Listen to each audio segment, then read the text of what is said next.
Saudamos a todos com a graça e a paz do nosso Senhor Jesus Cristo. Amém? Iniciaremos o nosso culto nesta manhã, culto de adoração e gratidão ao nosso Deus.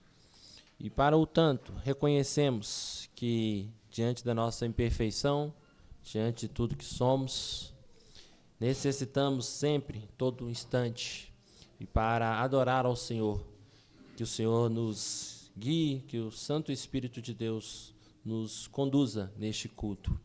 Para isso, iniciemos nesta manhã, neste culto, agradecendo a Deus, estaremos orando, clamando ao Senhor mais uma vez, continue agindo e guiando todas as partes deste culto.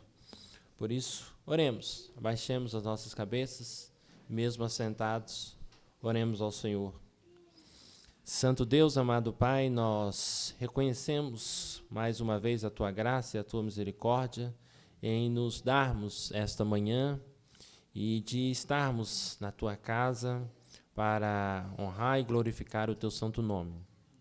Reconhecendo que todo o culto, todas as partes, tudo aquilo que precisamos fazer, precisa ser de encontro à Tua vontade.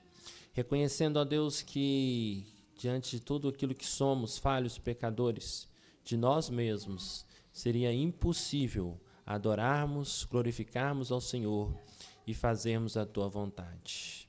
Por isso nós reconhecemos e clamamos mais uma vez que o Senhor, ó Pai, haja em nossos corações. Haja, ó Pai, através das leituras bíblicas, da mensagem bíblica do Senhor, dos cânticos, de tudo aquilo que façamos neste lugar. E que tudo, ó Pai, possa contribuir para a honra e glória do Teu santo nome. E reconhecemos, ó Deus, que o Senhor é este que nos edifica através do culto do Senhor. Por isso, ó Deus, nós reconhecemos e agradecemos por a Tua mão, a Tua misericórdia. E que, ó Pai, possamos sair daqui compreendendo um pouco mais da Tua palavra, vivendo de acordo com o Teu querer e com a Tua vontade. Abençoe a cada irmão aqui presente, abençoe, ó Pai, aqueles que nos assistem, abençoe, ó Pai, a Tua igreja, que possamos, ó Deus, continuar obedecendo, aprendendo a Tua palavra. Nós oramos, agradecidos, em nome de Jesus que o fazemos. Amém.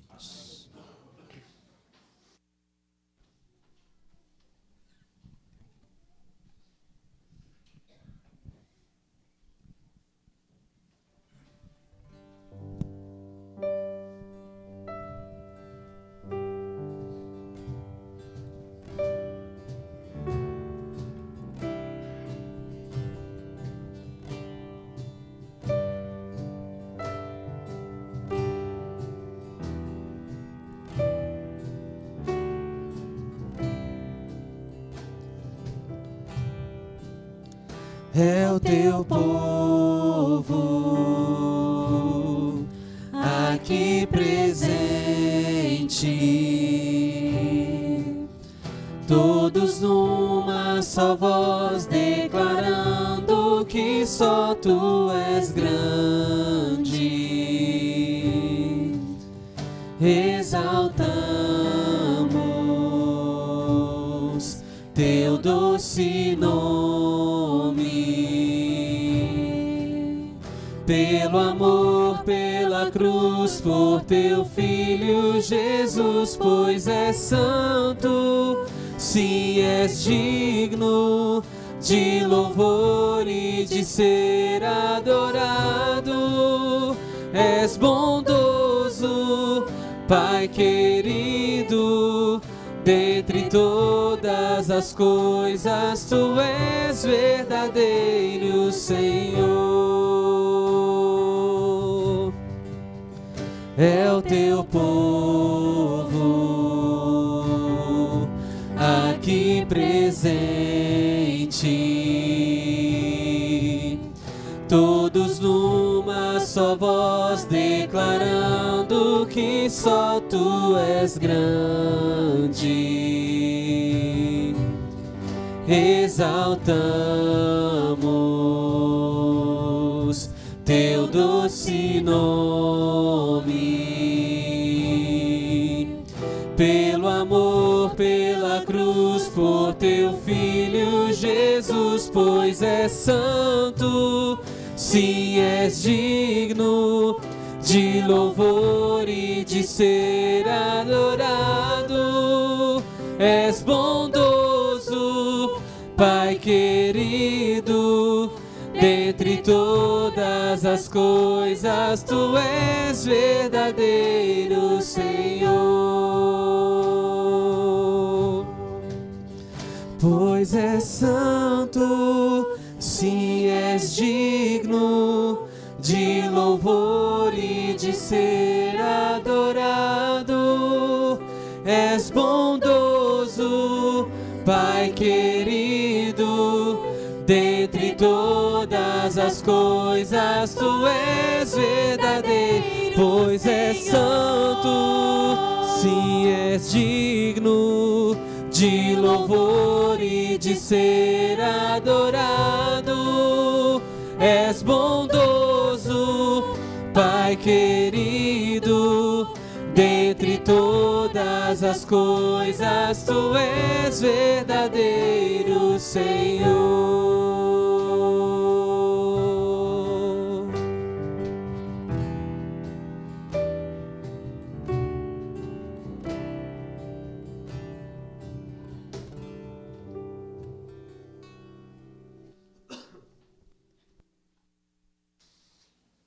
Convido a amada igreja a abramos as nossas Bíblias em Efésios, capítulo 5. Vamos estar lendo do versículo 15 até o versículo 21. Estaremos lendo em conjunto. Efésios, capítulo 5, do versículo 15 até o versículo 21. Leamos todos em uma só voz. Iniciamos assim. Portanto, vede prudentemente como andais, não como necios, e sim como sábios, remindo o tempo, porque os dias são maus. Por esta razão, não vos torneis insensatos, mas procurai compreender qual a vontade do Senhor. E não vos embriagueis com vinho, no qual há dissolução, mas enchei-vos do Espírito, falando entre vós com salmos, entoando e louvando de coração ao Senhor com hinos e cânticos espirituais, dando sempre graças por tudo a nosso Deus e Pai, em nome de nosso Senhor Jesus Cristo, sujeitando-vos uns aos outros no temor de Cristo. Amém. Eu convido a igreja a se colocar de pé e juntos cantemos o cântico ao nosso Deus. Vamos cantar A Começar em Mim.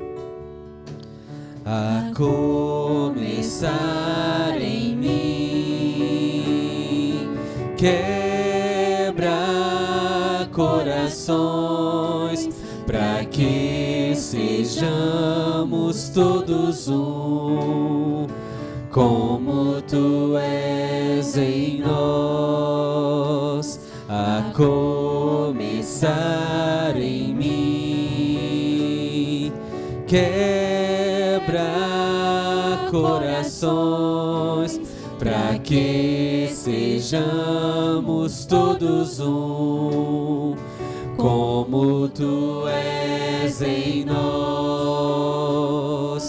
Onde há frieza, que haja amor, onde há ódio, perdão,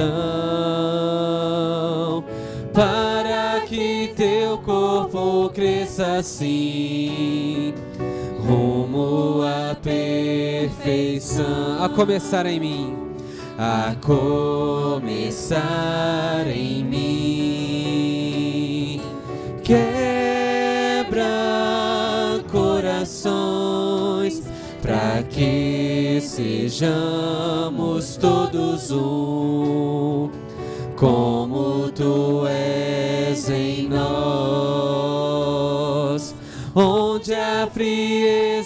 que haja amor. Onde há ódio, perdão, para que teu corpo cresça assim, rumo à perfeição.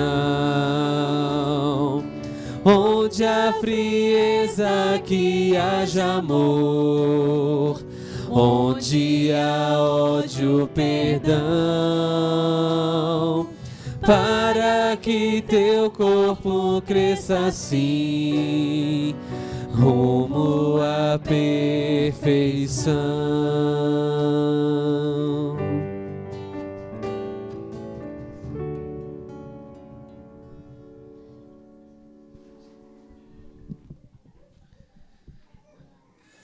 Peço aos irmãos que abram suas Bíblias,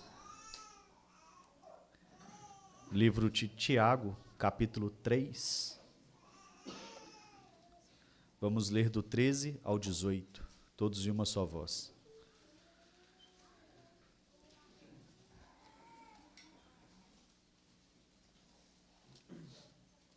Tiago 3, versículos 13 a 18.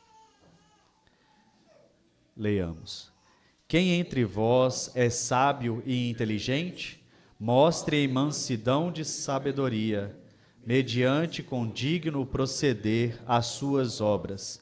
Se, pelo contrário, tendes em vosso coração inveja amargurada e sentimento faccioso, nem vos glorieis disso, nem mintais contra a verdade.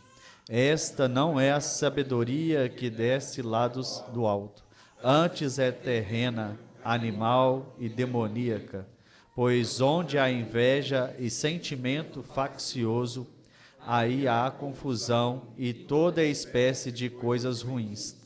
A sabedoria, porém, lá do alto, é primeiramente pura, depois pacífica, indulgente, tratável, plena de misericórdia e de bons frutos, imparcial, sem fingimento. Ora, é paz que se semeia o fruto da justiça para os que promovem a paz. Amém. Nós vamos ter agora, os irmãos podem se sentar, nós vamos ter agora alguns instantes de oração silenciosa para confissão dos nossos pecados. E logo após alguns instantes, o presbítero Tiago estará quebrando o silêncio com a oração audível.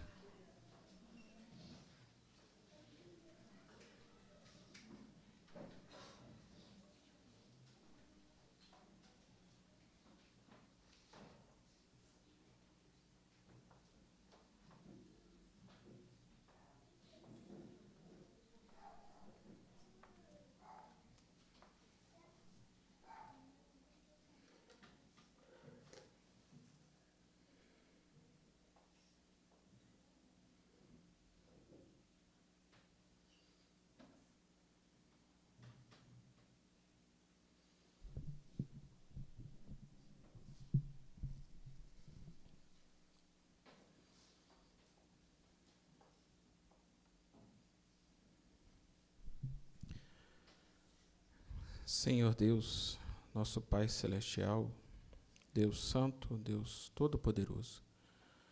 Ó Pai, a Tua palavra ela nos ensina que o que encobre as suas transgressões jamais prosperará, mas aquele que confessa e a deixa alcançará misericórdia. Ó Pai, diante desta verdade, rogamos o perdão, Senhor, dos nossos pecados. Tenha misericórdia, Senhor, do Teu povo. Ó Deus, a força que precisamos para deixar o pecado não vem de nós, ó Pai. Ela vem do Senhor, do Teu poder, da ação preciosa do Teu Santo Espírito. Que Ele continue agindo, possa continuar agindo em nós, ó Pai. Guiando-nos, ó Deus, pelo caminho, ó Deus, pelo caminho que nos leva ao Senhor. E por vezes, ó Deus, o pecado vem impedir, vem atrapalhar esta caminhada. Por isso nós rogamos, tem misericórdia do Teu povo, perdoa, Senhor, os nossos pecados, que o Senhor possa sondar cada coração, ó Pai, a todo instante, mostrando-nos, ó Deus, as nossas falhas, os nossos erros, e guiando-nos, ó Deus, para mais próximo de Ti, mais perto de Ti, ó Pai. Ó Pai Santo e Poderoso, santifica, Senhor, os nossos corações, que também a nossa mente seja transformada pelo Senhor, para que possamos nos despir do velho homem e estarmos mais parecidos com Cristo Jesus, o nosso Senhor e Salvador. Ó Pai, em nome de Jesus nós oramos a Ti e rogamos hoje e sempre. Amém, Senhor. Irmãos, vamos entoar agora o hino 102, o céu...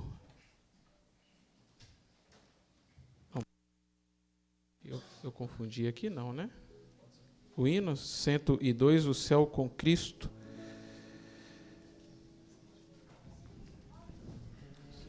Isso. E depois do hino 102, nós vamos ter aqui os cânticos com o recolhimento dos dízimos e das ofertas. Então, vou convidar a igreja a se colocar de pé, quem puder. Nós vamos então entoar o hino 102, o céu com Cristo. E após o hino, os cânticos espirituais, os irmãos terão a oportunidade de lançarem os dízimos e as ofertas. Será apenas um cântico, irmãos, os cânticos espirituais. Então, os irmãos já podem trazer neste momento, tá bom?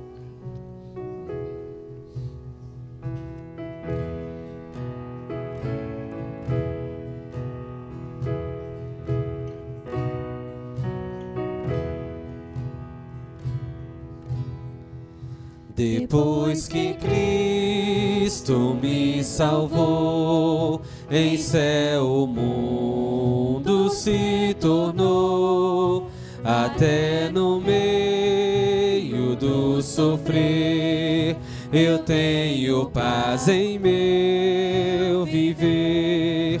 Oh, aleluia, assim é céu fruir, perdão aqui, na terra ou mar, por onde for, com o Senhor é céu ali. Muito longe eu vi outrora o céu, mas quando Cristo me valeu, então senti meu coração entrar no céu da retidão. Oh, aleluia, assim é céu fruir, perdão aqui, na terra ou mar, por onde for, com o Senhor é céu ali.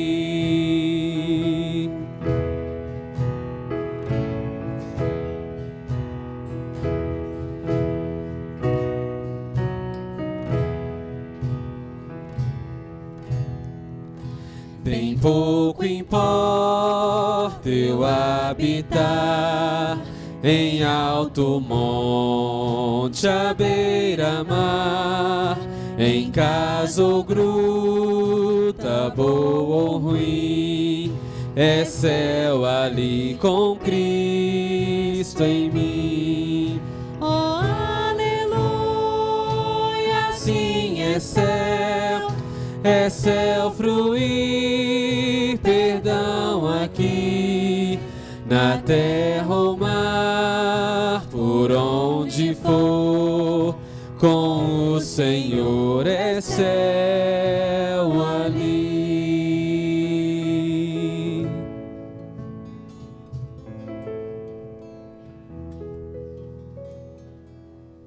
Vamos continuar louvando o nome do nosso Deus com o cântico Ajuntamento.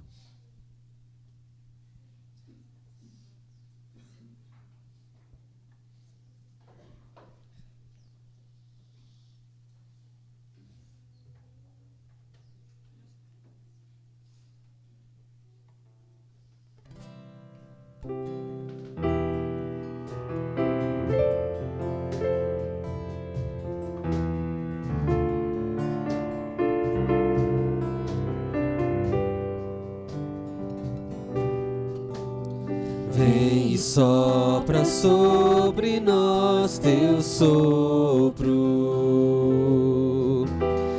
reunidos neste ajuntamento.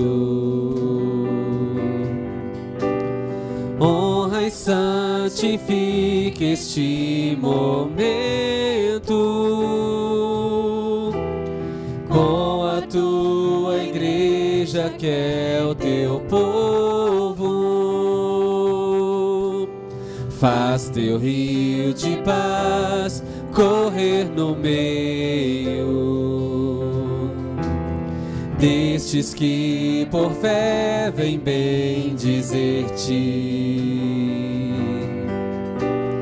e a uma voz oferecer-te seus louvores, súplicas e anseios. Tu és o Senhor de toda a glória, hoje e sempre como foste outrora. No correr da história, revelando seu amor, Deus bendito, Rei e Salvador. Deus bendito, Rei e Salvador.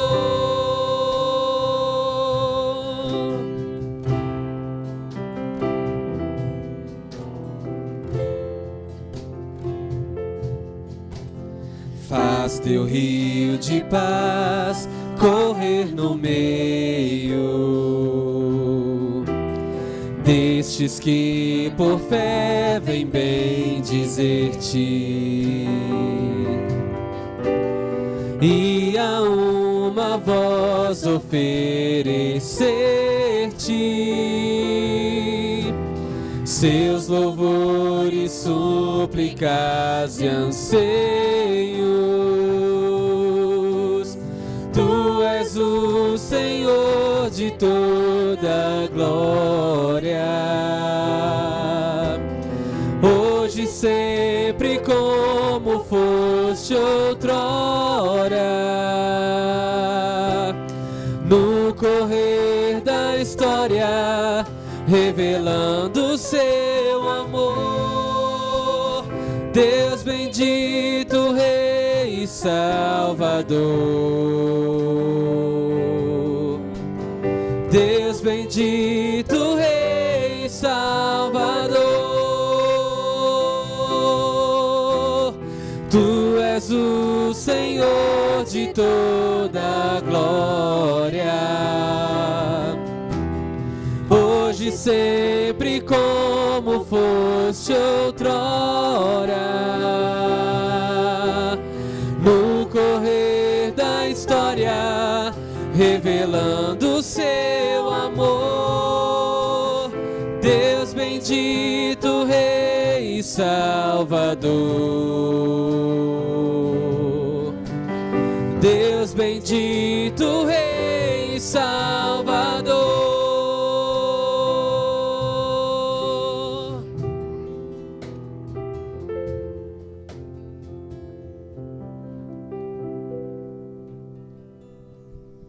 Os irmãos podem se assentar.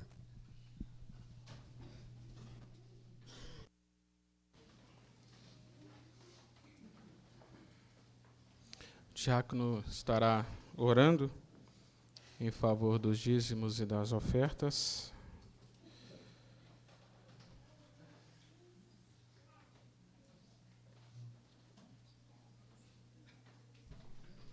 Oremos, meus irmãos.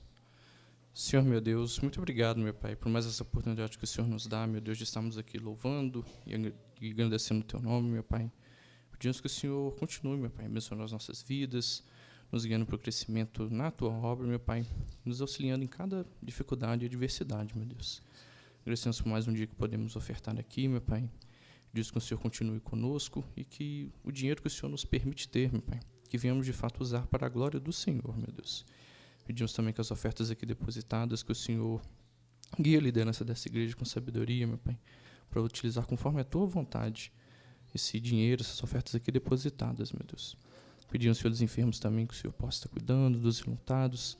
Senhor, derrama graça, meu Pai, que Teu Santo Espírito possa estar guiando e cuidando de cada um, meu Deus. Agradecemos por esse dia, pedimos a Tua bênção também para mais à noite estarmos aqui e que o Senhor continue conduzindo como tem conduzido este culto, meu Deus. Que eu venha lhe pedir e agradecer no nome do Senhor Jesus. Amém. Passo a palavra para o pastor. Nós vamos estar agora, neste momento, recebendo alguns irmãos.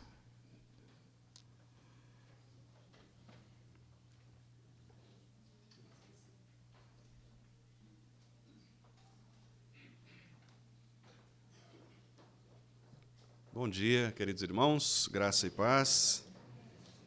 A nossa igreja vive um momento muito feliz, meus irmãos, porque, pela graça do Senhor, nós temos tido o privilégio de recebermos algumas pessoas, alguns irmãos, tanto por pública profissão de fé, quanto por batismo. E não somente maiores de idade ou mesmo adolescentes, mas que já têm a sua razão para decidirem acerca da profissão de fé, mas também algumas crianças cujos pais também entendem o benefício da aliança e também entregam seus filhos ao Senhor por meio do batismo. Esta é uma forma de a igreja crescer. A igreja não cresce apenas pela expansão daqueles que não são crentes e que se achegam a ela, mas também pelos filhos dos crentes que são batizados e, posteriormente, professam também a sua fé. Então, nós temos um imenso privilégio de recebermos na nossa igreja alguns irmãos que tomaram a decisão solene de se apresentarem ao conselho de nossa igreja e assim manifestarem o seu desejo de fazerem a sua pública profissão de fé e também batismo. Os irmãos frequentaram a classe de catecúmenos, a classe de novos membros, foram examinados pelo conselho e devidamente aprovados para que estivessem aqui nesta manhã. Ontem nós tivemos a reunião do conselho em que estes irmãos passaram por este exame, foram aprovados e hoje, então, nós os receberemos com muita alegria no coração para que sejam, então, assim, agora, parte de nossa igreja também e que possam, inclusive, comungar conosco na ceia do Senhor. Eu quero convidar aqui à frente, portanto, eu vou falar o nome, peço que, à medida que eu falar o seu nome, você venha à frente para que possa também participar deste ato. Nós temos aqui alguns irmãos que foram recebidos por transferência e que não necessariamente farão a pública profissão de fé, mas, ainda assim, nós gostaríamos também que eles estivessem à frente para que pudessem, juntamente com os demais irmãos que farão a pública profissão de fé e o batismo, pudessem também ser reconhecidos pela igreja como irmãos e irmãs que têm chegado em nosso meio. Então, eu quero convidar aqui a nossa irmã Débora Ferreira Alvernaz, a nossa irmã Rosália Rodrigues Costa, o nosso irmão Bruno Santos Silva. Bruno, se quiser, por enquanto, ficar assentado ali, Bruno, pode ir mais confortável para você. A esposa do nosso irmão Bruno, que é Bruna Sara Bernardo Silva. O Victor Lucas da Silva Santos, nosso irmão Vitor.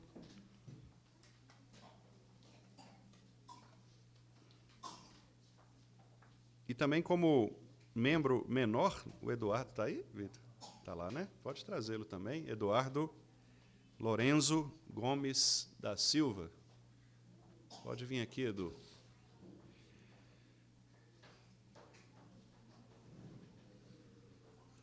Batismo e pública profissão de fé, as irmãs Isabelle Tamara Lage de Souza, e a nossa irmã Isabela Vitória Martins Lopes dos Santos. Para profissão de fé, os nossos irmãos Júlia Silva de Oliveira, Lucas Azevedo de Moraes Andrade, Ana Beatriz Gomes da Silva e também a Sofia Isabelle Gomes da Silva. Isso. Depois nós chamaremos as crianças. O Edu está vindo ali. Nós receberemos daqui a pouco, né, como por batismo infantil, os filhos também do casal Bruno e Bruna. O Miguel Bernardo Miranda e a Melinda Helena Bernardo Miranda, que já estão aqui, né? A Melinda e o Miguel estão ali com o pai. Meus irmãos, como eu disse, é com muita alegria que nós procedemos esta cerimônia, este momento de culto ao Senhor, porque nós vemos a obra do Espírito Santo cumprida nos corações de todos esses irmãos que estão aqui conosco.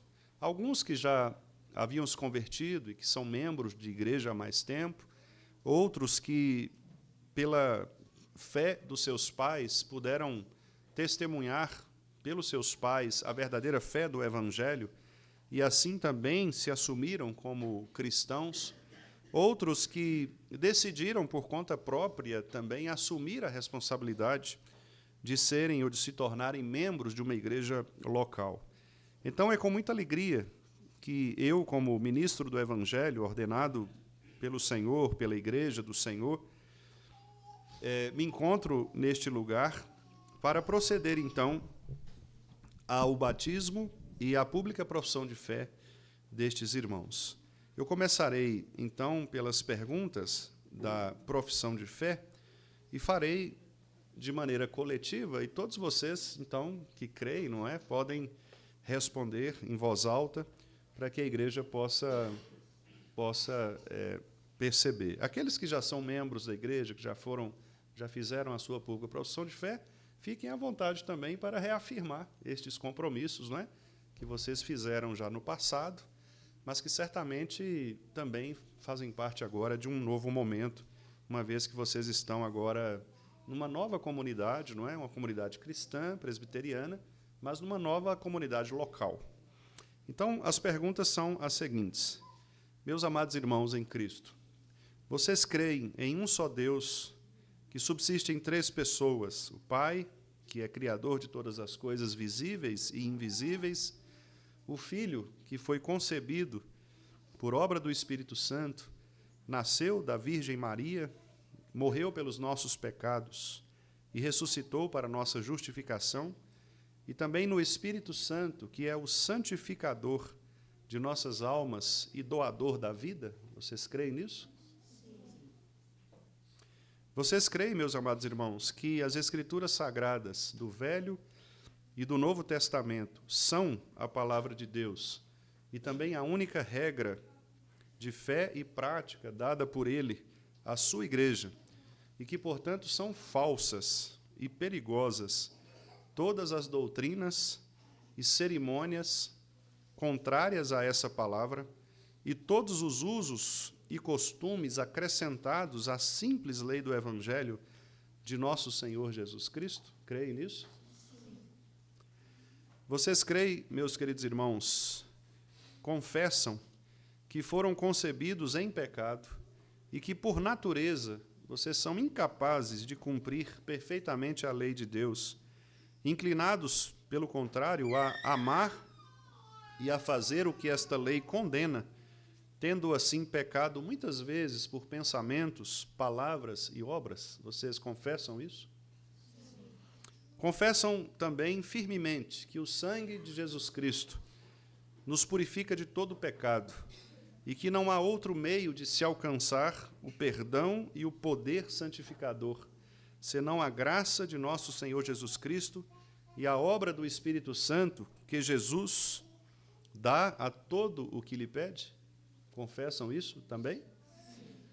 E por último, vocês estão agora sinceramente arrependidos do mal que têm feito diante de Deus e estão então resolvidos a fazer o uso diligente de todos os meios de graça por Ele ordenados, para o bem de seu povo e também seguir os preceitos de sua lei, deixando de fazer o que Ele lhes proíbe em sua palavra e fazendo toda a vontade, auxiliados, obviamente, pela graça de Cristo? Vocês prometem isso? Amém, meus irmãos. Então, queridos, a profissão de fé e as solenes promessas que esses irmãos acabam de fazer diante de Deus e diante desta igreja, sendo respostas sinceras, obviamente, de um coração que somente Deus pode penetrar, elas agora fazem parte desta aliança entre nós, igreja, e Deus, a qual Ele mesmo, o próprio Deus, promete ser o único Deus nosso e promete também que nós pertencemos a Ele em todas as circunstâncias. No batismo, Deus nos dá o símbolo desta santa aliança. E nós sabemos que a água do batismo por si mesma, ela não é capaz de lavar os nossos corpos, e muito menos lavar as nossas almas. Mas é um símbolo apenas, mas é um símbolo que esclarece com muita precisão a lavagem do pecado e a nossa união com Cristo. Foi o nosso Senhor Jesus Cristo quem instituiu o batismo, que é um sacramento, para ser parte deste momento, que é a profissão pública de fé, quando nós, então, asseguramos as bênçãos que Deus mesmo tem para nós e também, ao mesmo tempo, nós confessamos diante de todos os irmãos, diante de toda a igreja, que agora nós fomos lavados dos nossos pecados por causa do sacrifício de Jesus Cristo, o nosso Senhor. Então, nós vamos agora, irmãos, uma vez que os nossos irmãos professaram publicamente a sua fé, nós procederemos agora, inicialmente, ao batismo das duas irmãs que vão passar pelo batismo, as duas Isa, né? Uma Isabelle, a outra Isabela, e logo em seguida nós, então, também declararemos a todos os irmãos presentes, né, o pertencimento a este corpo e a esta igreja. Eu vou convidar a Isabelle, que fique aqui mais à frente. Vou pedir ao irmão Everton que me ajude aqui na... Ah, você vai tirar a foto? Então, Tiago. Por favor, Tiago, pode ficar aqui. Se quiser ficar mais à frente. Meus irmãos, por se tratar de um ato solene e de reverência, eu quero convidar a igreja que se coloque de pé para que acompanhe, então, este ato. Isabelle Tamara, como ministro do Evangelho de Jesus Cristo, eu te batizo em nome do Pai, do Filho e do Espírito Santo. Senhor nosso Deus, somente a Tua graça conhece os nossos corações. E, ó Deus, nós queremos pedir que o Senhor, pela Tua misericórdia, pela Tua graça, cuide, ó Deus, da vida da Isabelle. Senhor, que Tu possas ensiná-la todos os dias a andar nos caminhos do Senhor, a amar o Senhor sobre todas as coisas, a amar os seus irmãos também como ela mesma, e que possa, ó Deus, ser também para nós instrumento de bênção, de edificação e de alegria. Que o Senhor possa fazer com que nós mesmos, como igreja do Senhor, nos alegremos imensamente pela vida da Tua filha, que hoje, neste dia tão significativo, ó Pai, para ela e para todos nós, professa publicamente a sua fé diante do Senhor e diante da Tua igreja, e recebe agora o sacramento que representa, ó Deus, o livramento da morte e do inferno. Que o Senhor possa abençoá-la, ó Pai, em nome de Jesus. Amém. Amém, Isa. Deus te abençoe. Viu? Pode continuar ali. Isabela. Ontem eu brinquei com ela, falei que não precisava fazer chapinha no cabelo, porque eu ia jogar água, né? Isabela, que bom ter você aqui, não é? Tomando essa decisão tão importante. Então, como ministro do Evangelho, eu te batizo em nome do Pai, do Filho e do Espírito Santo. Querido Deus, pedimos-te também pela vida da Isabela, Senhor. Esta jovem que agora resolve também professar publicamente a sua fé.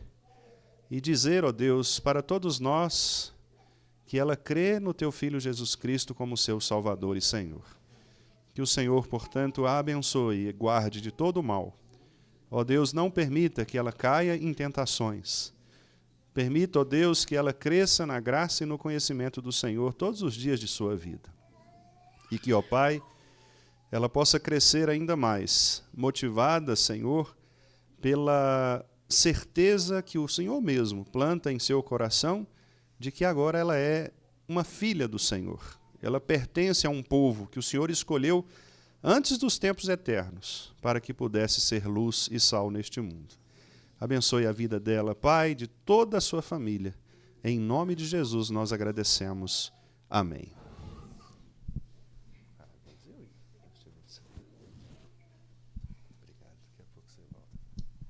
Muito bem, queridos irmãos. Então nós vamos orar mais uma vez. Eu vou convidar o nosso irmão presbítero Alain, por favor, que venha aqui e ore. Ore por esses irmãos, pelo compromisso que eles assumiram diante do Senhor e da igreja. E logo após a oração, eu convido também o irmão presbítero Renato, que é o vice-presidente do conselho, que cumprimente os nossos irmãos, dando assim a destra de pertencimento, não é, de alegria, a entrada no nosso meio. Vamos orar. Bendito Deus e soberano Pai, nos alegramos, ó Deus, porque este é o dia que o Senhor fez para, Senhor Deus, cultuarmos e louvarmos ao Teu nome. E agradecemos ao Senhor, ó Deus, porque não há melhor lugar para estarmos senão diante do Teu altar, nesse dia, Senhor Deus, tão especial, tão memorável, é a qual, Senhor Deus, participaremos desse banquete espiritual. E nos alegramos ainda mais, ó Deus, de vermos irmãos, ó Deus, se quedando aos pés do Senhor, assumindo esse compromisso sincero contigo. Ó Pai, e que o Senhor os fortaleça, que o Senhor os ajude, que a Tua boa mão, que a Tua graça esteja sobre eles, ó Deus, em sua caminhada cristã. Ó Deus, que o Senhor esteja fortalecendo a vida desses queridos irmãos, e nós, enquanto igreja, podemos, ó Deus, elevar os nossos pensamentos ao Senhor, as nossas súplicas e as nossas orações em favor desses queridos, ó Deus.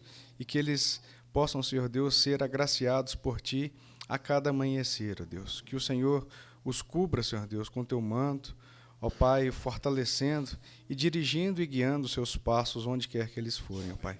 Que eles possam, Senhor Deus, testemunhar do Senhor, aonde quer que a planta dos seus pés estiverem, que o Teu bom perfume, Senhor Deus, possa estar exalando, não por suas capacidades físicas ou intelectuais, mas sim, Senhor Deus, porque o Senhor é o Senhor da vida deles, ó Pai. Muito obrigado, Senhor Deus, por tudo, por esse dia festivo, a qual a Tua igreja também tem oportunidade de se alegrar com esses queridos irmãos. Louvado seja o Teu nome. Deixamos entregue, Senhor Deus, as nossas orações, na mediação do Teu Filho amado Jesus, que vive e reina para todos sempre. Amém. Amém.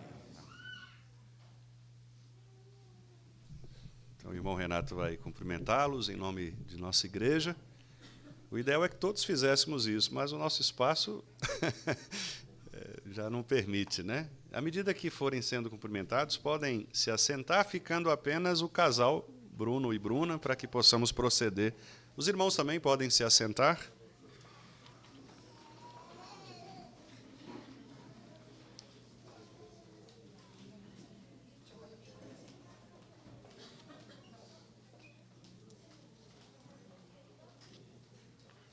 Vou pedir o Bruno agora para... Acho que agora você consegue ficar um pouquinho, né, Bruno? Miguel, pode vir também, Miguel, por favor. Fica aqui junto com seus pais. Meus irmãos, então, de maneira também muito feliz, né? E eu quero testemunhar à igreja uma situação que nos alegra o coração, né? Os irmãos Bruno e Bruna, eles nunca pertenceram, né, a uma igreja reformada. A origem é uma origem de outra linha teológica, né? E, por causa disso, eles tinham alguma dúvida em relação ao batismo de crianças, não é? Nunca havia sido mencionado, né, discutido esta questão onde eles estavam. E foi um dos objetos, né, de dúvida, de estudos e de pesquisa bíblica.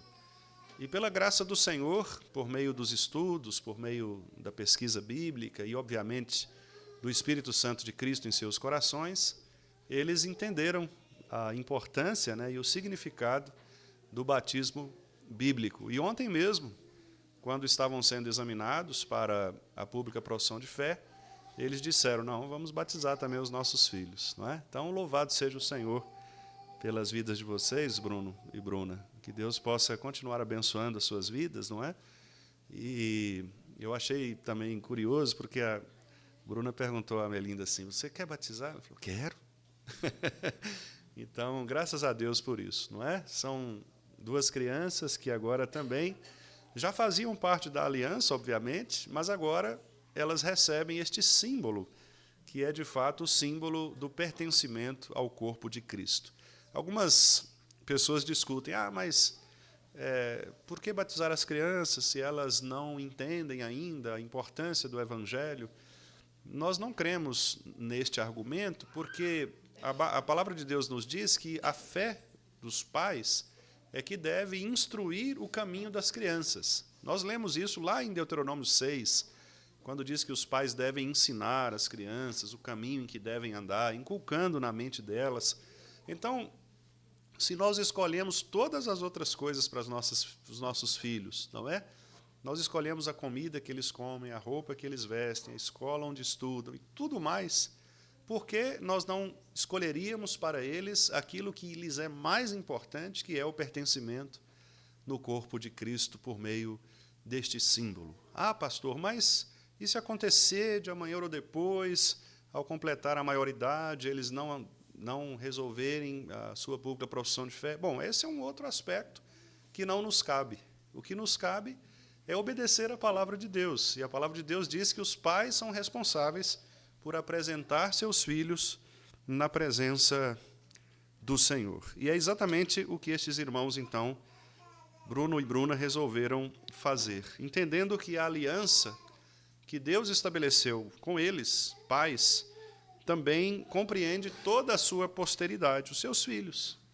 E isso dá aos filhos o privilégio também de crescerem na graça e no conhecimento do Senhor, uma vez que os seus pais agora prometem, diante de Deus, primeiramente, diante da igreja, instruírem estes pequeninos na palavra do Senhor. Então, eu quero fazer 3 perguntas simples ao Bruno e à Bruna, que são perguntas simples, porém extremamente responsáveis diante do Senhor e da igreja. As perguntas são as seguintes. Os irmãos prometem que, querendo Deus conservar a vida dos seus filhos até a idade própria, chamada a idade da razão, vocês prometem educar os seus filhos na crença do Pai, do Filho e do Espírito Santo, na religião cristã, como é ensinada nas Escrituras Sagradas do Velho e do Novo Testamento? Prometem? Sim. Prometem também encaminhar estas crianças, o Miguel e a Melinda, né? Prometem também encaminhá-los pelas santas veredas da cruz, servindo-lhe vocês mesmos de exemplo, de piedade, envidando assim todos os esforços para livrar os seus filhos de más companhias, maus exemplos, ensinando a eles a Bíblia, trazendo com vocês a igreja regularmente, ensinando-os a adorar ao Senhor com reverência, estimar os irmãos desta igreja e também de outras igrejas irmãs. Prometem isso? Sim.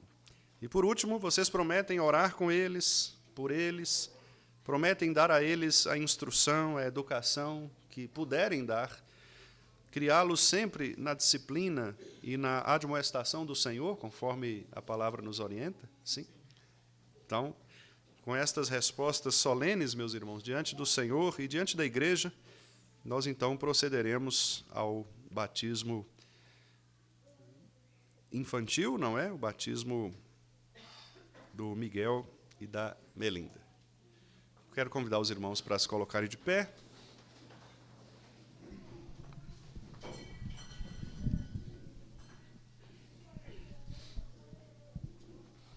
Começar pelo homem, né, que é o chefe da casa.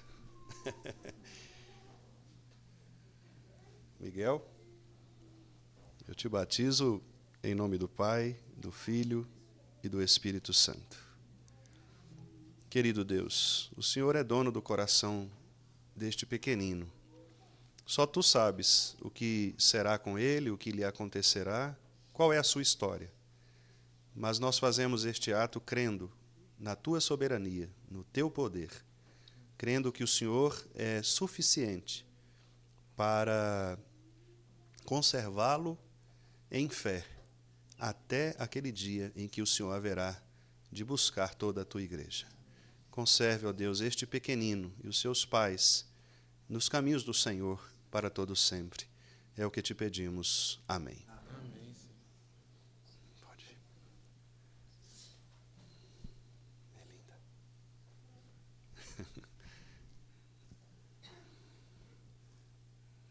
Melinda, eu te batizo em nome do Pai, do Filho e do Espírito Santo.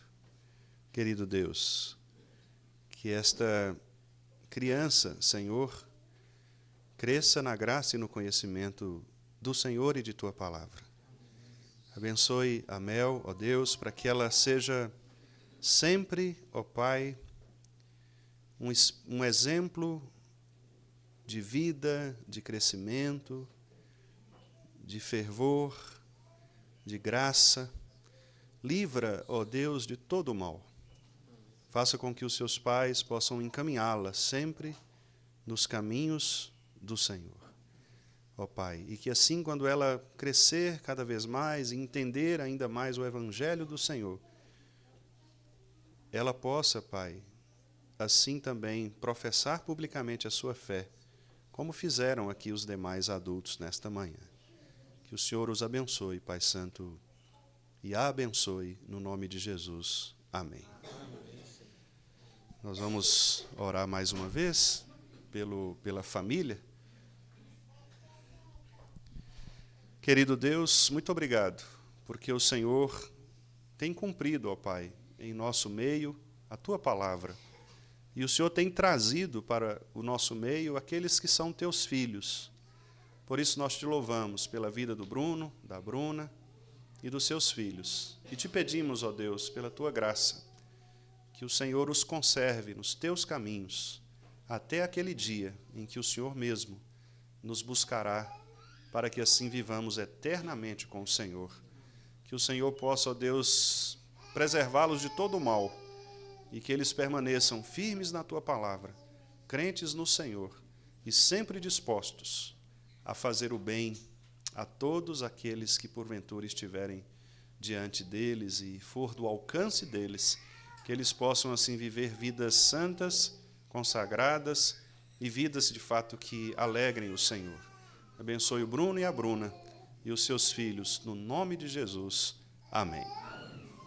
Amém, meus irmãos. Vou pedir o presbítero Everton para abraçá-los e parabenizá-los. Os irmãos podem se assentar.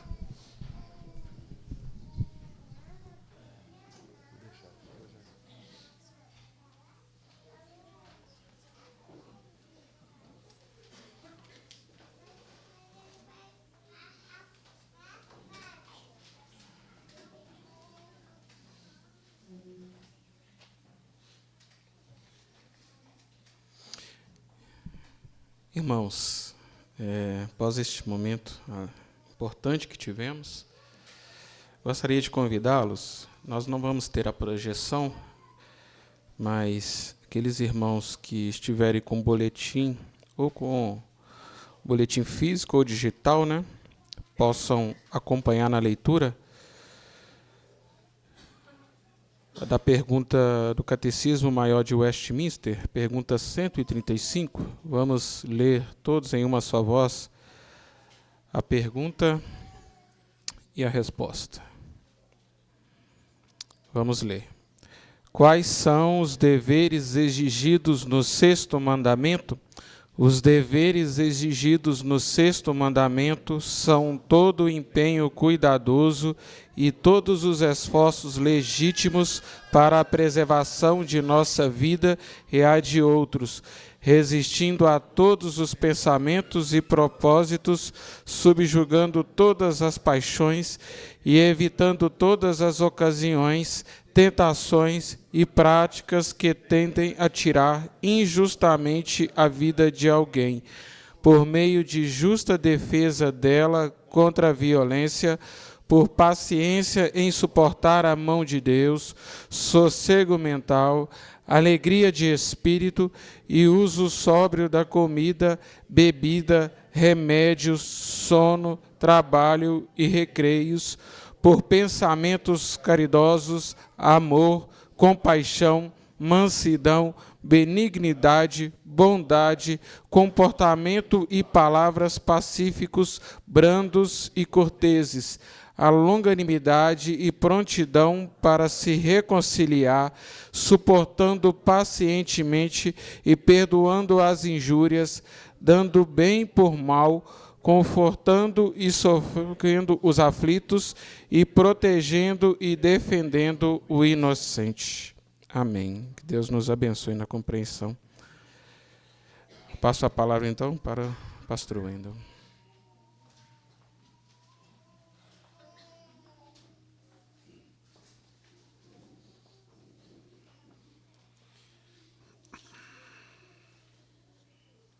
Então, meus irmãos, antes de passarmos a mensagem, chama-nos muito a atenção, não é?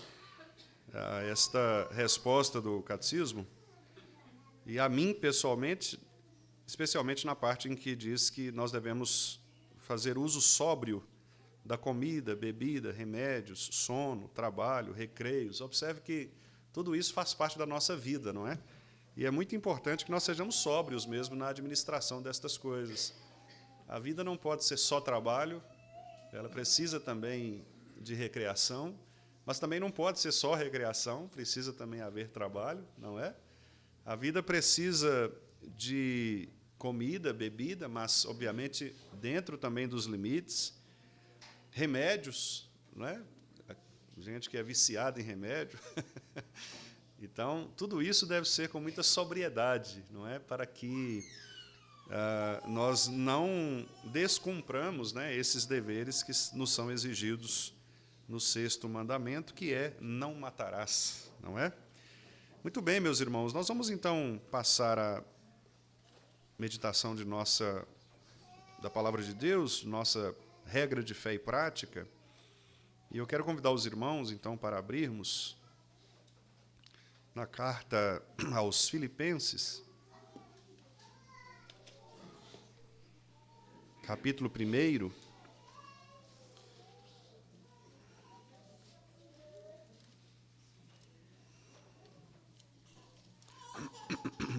Filipenses, capítulo 1. Nós vamos ler os versos 9, 10 e 11. 3 versos apenas para a nossa breve instrução nesta manhã.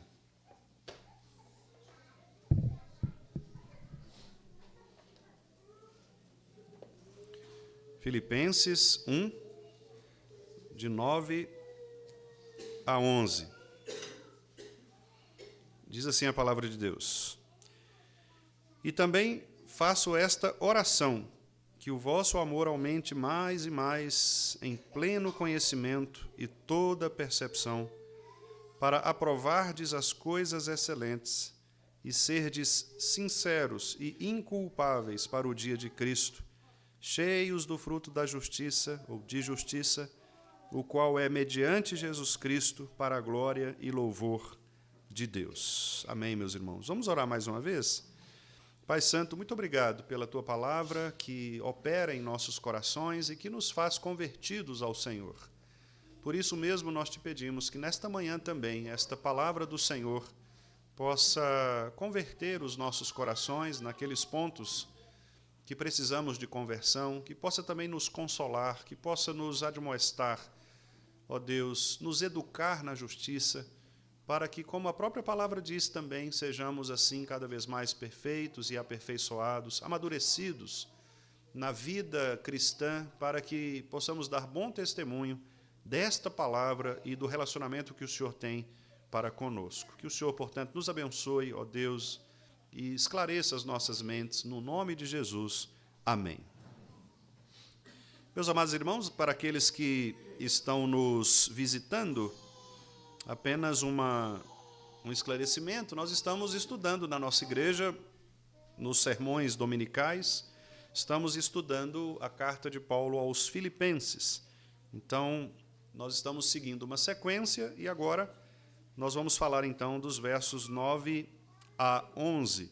São versos que demonstram, meus irmãos, a necessidade de nós crescermos em amor e também em maturidade cristã. O apóstolo Paulo está aqui demonstrando toda a sua alegria por encontrar aqueles irmãos de Filipos em paz, encontrar aqueles irmãos de Filipos firmes na fé. Paulo estava preso, e obviamente quando nós falamos encontrar, significa dizer que a carta de Paulo foi até eles exatamente para encorajá-los a continuar firmes na fé, crescendo sempre no amor e na graça de Cristo Jesus. Paulo, preso, precisava instruir a estes irmãos a respeito da alegria do Senhor. Esta é a grande mensagem do apóstolo. Os filipenses, nós já falamos sobre isso, pertenciam a Filipos, que era uma colônia romana, lá na Macedônia, uma igreja, uma cidade muito orgulhosa por sua ligação com o império, era uma cidade bastante patriótica, estratégica, influente, e foi ali que Paulo chegou, então, enviado por meio de uma visão de um varão macedônio, conforme está em Atos 16, não havia ali uma sinagoga sequer, mas havia algumas pessoas que estavam ali em Filipos, como, por exemplo, Lídia, que era de Tiatira, vendedora de púrpura, mas que ali estava. Nós lemos também a respeito do carcereiro que foi convertido depois daquele terremoto. Então, Paulo agrupou algumas dessas pessoas para que pudesse tornar parceiros do evangelho e da pregação do apóstolo nesta comunidade. Paulo, então, demonstra uma alegria muito grande em relação a estes irmãos, porque eram irmãos simples, eram irmãos sem muitos recursos financeiros, mas eram irmãos muito crentes, eram irmãos que estavam, de fato, comprometidos com uma vida cristã autêntica, uma vida cristã que, de fato, era uma vida que demonstrava um crescimento em amor e maturidade. Então, aqui a oração de Paulo por esses irmãos nos ensina como que nós devemos orar por nós mesmos e pela igreja. Repare que Paulo, ele não ora apenas por saúde, por bem-estar, mas ele ora por algo muito mais profundo, que é o amor. E também faço esta oração, que o vosso amor aumente mais e mais em pleno conhecimento e toda percepção. Repare que o alvo do apóstolo é, de fato, o amor revelado por Deus no coração ou nos corações daqueles irmãos. Isso demonstra, queridos, de que maneira graciosa o Senhor nos alcança. O Senhor nos alcança pelo amor. Ele nos amou de tal maneira que deu o seu Filho unigênito, para que todo aquele que nele crê não pereça, mas tenha a vida eterna. É isto que nós aprendemos no Evangelho. E nós aprendemos, então, que esta igreja do Senhor, a igreja de Filipos, era uma igreja comprometida com esta nova vida que Deus havia lhes concedido. Observe no versículo 6, por exemplo, que nós já tratamos no outro sermão, que o apóstolo diz: estou plenamente certo de que aquele que começou a boa obra em vós há de completá-la até o dia de Cristo Jesus. O próprio apóstolo testemunha a mudança de coração e de vida destas pessoas, desta comunidade, desta igreja. Que maravilha é ver um pastor como Paulo, que também foi convertido de uma maneira extraordinária, como nós sabemos pela história, chegar agora e dizer da sua alegria de ver aqueles irmãos ali convertidos e comprometidos com o Evangelho. No versículo 5, Paulo diz que a cooperação que eles tinham no Evangelho era algo surpreendente. No versículo 4, ele diz que ora com alegria, ele suplica por eles em todas as orações, porque Paulo percebia como esses irmãos eram comprometidos com o Evangelho. Eles estavam tristes, obviamente. Paulo estava preso. E nenhum crente verdadeiro se alegrará com a prisão do seu principal líder, do seu principal pastor. Eles estavam tristes, alguns deles até mesmo desnorteados, sem saber muito o que fazer. E Paulo, então, escreve esta carta para encorajá-los, dizendo, olha, na verdade, vocês estão no meu coração e são minhas testemunhas do amor que eu, como pastor, tenho por vocês. Tanto isto é verdade, como nós já vimos também, que o apóstolo elogia a igreja de Filipos porque foram os únicos que, quando Paulo precisou de ajuda, eles estavam ali para ajudar. Paulo chega a dizer, não apenas uma, mas 2 vezes vocês fizeram isto. Nenhuma outra igreja fez isto. Então, Paulo reconhece a grandeza desses irmãos, não a sua grandeza financeira, não a sua grandeza política, institucional, ou mesmo grandeza no número de membros, mas a grandeza espiritual e o amor destes irmãos. Isto era extremamente marcante. E é por isso mesmo, então, que Paulo diz, eu faço esta oração, que o vosso amor aumente mais e mais, em pleno conhecimento e toda percepção. É interessante que Paulo acrescenta aqui ao amor estas 2 qualificações, que é pleno conhecimento e toda percepção. É interessante. Por que Paulo faz isso? Porque, meus irmãos, amar é algo que não é natural do ser humano. O amor é um milagre. Nós, depois da queda, nós desistimos de amar, a não ser a nós mesmos. O pecado gerou em nós um amor por nós mesmos tão grande que nós não somos capazes de amar o outro, de amar aqueles que Deus colocou diante de nós. Tanto isto é verdade, que quando o próprio Jesus disse que nós devemos amar o próximo como a nós mesmos, o que Jesus está dizendo é que, olha, você se ama tanto, que se você amar o outro tanto que você se ama, é o suficiente. Repare que Jesus não diz, ame o outro mais do que você se ama. Ama o outro assim como você se ama, porque o nosso amor é tão grande por nós mesmos, que se nós amarmos o próximo tanto que nós nos amamos, é o suficiente. O pastor Calvino, comentando esse texto, inclusive, fala exatamente sobre isso. Ele diz, olha, nós somos tão focados em nós mesmos por causa do nosso pecado, que se nós conseguirmos dispensar o amor ao outro, tanto que nós nos amamos, isto já é suficiente em si. Porque não é natural o amor. Mas veja que Paulo aqui instrui os irmãos de Filipos a amarem uns aos outros, e ele diz que esse amor aumente em pleno conhecimento e toda percepção.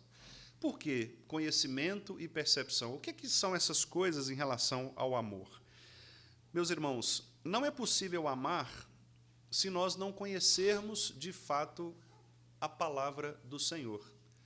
O amor que o mundo prega, o amor dos poetas, o amor de Machado de Assis, Carlos Drummond de Andrade, o amor que é cantado nas músicas de Vinícius de Moraes, Tom Jobim, não é? Este amor popular não é o amor que a Escritura ensina. Este amor que é cantado popularmente é a paixão que todas as pessoas têm, todos nós temos. Você pode se apaixonar por um, por outro, pode se apaixonar por pessoas, por situações, por coisas, por times de futebol, por objetos, por um carro que você tem, por um violão que você tem. Você pode se apaixonar por estas coisas e fazer destas coisas, inclusive, parte de você mesmo. A Bíblia diz que isso pode se tornar tão doentio que chega ao ponto de se tornar idolatria, em alguns casos. Nós não sabemos o que é o amor verdadeiro até que o próprio Deus, ele então se revele a nós de maneira extraordinária, demonstrando que o amor é exatamente o contrário daquilo que nós pensamos ser. Porque o amor, para nós, é o receber as coisas, ter as coisas, possuir as coisas e valorizar essas coisas que nós possuímos. Ao contrário, o amor bíblico é sempre desprendimento, é sempre entrega, é sempre dar ao outro aquilo que o outro não possui, é oferecer ao outro aquilo que o outro necessita. O amor é exatamente o oposto daquilo que nós praticamos no nosso dia a dia. Nós vemos no Evangelho, por exemplo, a palavra de que o Senhor Deus nos amou tanto que deu o seu Filho unigênito por nós. Repare que a maior demonstração de amor é o dar, é o oferecer, é o doar-se. O verdadeiro amor nunca pensa em si mesmo, em primeiro lugar. O verdadeiro amor sempre se entrega em favor do outro. E quando Paulo, então, diz aos filipenses que este amor deve aumentar neles mais e mais, em pleno conhecimento, significa que Paulo está dizendo que eles deveriam buscar o conhecimento verdadeiro, que é o conhecimento em Cristo. O conhecimento de Cristo é o único conhecimento que vale. Ah, pastor, então o que a gente está estudando na escola, o que a gente estuda na biologia, o que a gente estuda na química, o que a gente estuda na matemática, essas coisas não valem, porque elas não falam sobre Cristo. Ah, é? Você que pensa. Porque, na verdade, elas falam sobre Cristo. Elas falam sobre o Criador de todas as coisas. Elas falam sobre o Deus que em Cristo criou todas as estruturas orgânicas. Cristo é o Criador dos espaços. Cristo é o Criador das coisas que preenchem os espaços. Sem Ele, nada do que foi feito se fez. É o que está no Evangelho de João. Então, quando nós falamos das ciências e do conhecimento em geral, nós estamos falando de Cristo. Conhecimento, irmãos, na estrutura grega, era um problema. Usar a palavra gnose, como Paulo utiliza aqui, era um problema nesta cultura. Porque a cultura grega, macedônica, era uma cultura influenciada pelo gnosticismo. Não ainda aquele gnosticismo como escola gnóstica, porque isso só vai surgir lá na frente. Mas já havia ali alguns problemas dessa filosofia da gnose. E o que é a filosofia da gnose? A filosofia da gnose algumas pessoas achavam que um grupo iluminado de gente tinha um conhecimento específico, diferente, iluminado. Pessoas que eram iluminadas espiritualmente, pelo Espírito, pela energia do universo, e que elas seriam capazes, então, de entender melhor as coisas, porque elas eram iluminadas. São chamados gnósticos. Esses gnósticos não acreditavam no corpo físico e poderoso de Jesus ao mesmo tempo. Eles achavam que Jesus era um homem comum, e que a divindade de Jesus, aí sim, a divindade era algo de outro mundo, era algo espetacular. Mas essa divindade não fazia parte de Jesus na concepção deles. Então, quando Paulo fala de conhecimento para esse público, Paulo toca numa ferida muito importante, que era uma ferida cultural. Era uma escola cultural que trazia uma palavra, um significado diferente para a palavra conhecimento. Paulo está dizendo que este conhecimento aqui é o conhecimento verdadeiro. Qual é o conhecimento verdadeiro? É o conhecimento espiritual que cai sobre algumas pessoas, desce sobre um grupo específico de gente? Não. O conhecimento é aquele que é o conhecimento de Cristo Jesus. Cristo é o conhecimento. Cristo é aquele que dá a todos nós o conhecimento do Evangelho e de todas as coisas. Os irmãos podem olhar, por gentileza, do versículo 6 até o versículo 11, quantas vezes aparece a expressão Jesus Cristo? Em Jesus, diante de Jesus, no dia de Jesus, de Cristo Jesus. Reparem quantas vezes aparece. Versículo 6, até ao dia de Cristo Jesus. No versículo 8, misericórdia de Cristo Jesus. Versículo 10, para o dia de Cristo, o dia de Cristo Jesus. E versículo 11, cheios do fruto de justiça diante de Jesus. Repare que todo o conhecimento, todas as coisas, de fato, estão em torno de Jesus Cristo, o Senhor. É aquilo que Paulo, noutra carta, lá em Colossenses, diz que ele faz convergir nele, em Cristo, todas as coisas. Portanto, o amor verdadeiro não é este amor cantado pelos poetas. O amor genuíno, o amor verdadeiro, é aquele amor que brota do pleno conhecimento de Cristo Jesus. É o amor do próprio Cristo, um amor altruísta, ou seja, mesmo sendo Deus, ele não quis ser como Deus, antes esvaziou-se de si mesmo, tornou-se servo para servir as pessoas. Este é o verdadeiro amor. O amor não é como cantado pelos poetas, mas é um amor que não apenas se entrega voluntariamente, mas ele está disposto também a julgar todas as coisas por meio deste amor. Irmãos, sejamos sinceros.